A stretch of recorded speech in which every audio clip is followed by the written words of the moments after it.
अल्हम्दुलिल्लाह वस्सलातु वस्सलामु अला रसूलिल्लाह अम्मा बाद।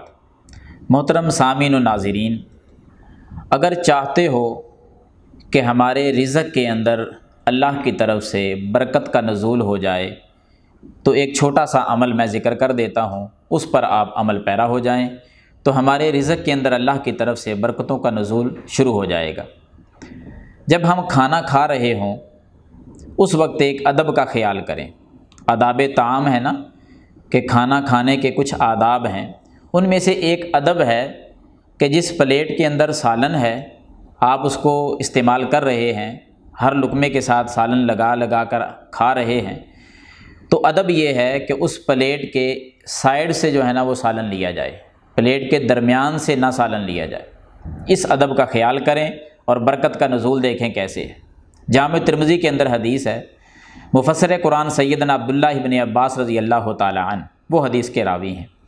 फरमाते हैं अल्लाह के रसूल सल्लल्लाहु अलैहि वसल्लम ने फरमाया कि अल बरकतु तंज़िलु वसत अत्तामी, कि जो बरकत है ना वो खाने के दरमियान में नाजिल होती है, यानी जो आपके सामने खाना पड़ा है उसके दरमियान में बरकत का नज़ूल हो रहा है, बरकत नाजिल हो रही है।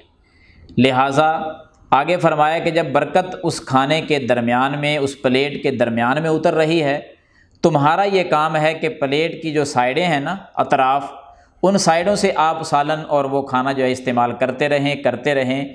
फरमाया दरमियान से इस्तेमाल ना करें क्योंकि वहाँ अल्लाह की तरफ से बरकत नाजिल हो रही है। अगर दरमियान से इस्तेमाल करेंगे बरकत ख़त्म कर बैठेंगे, जब बरकत ख़त्म हो गई तो उस खाने का क्या बनेगा।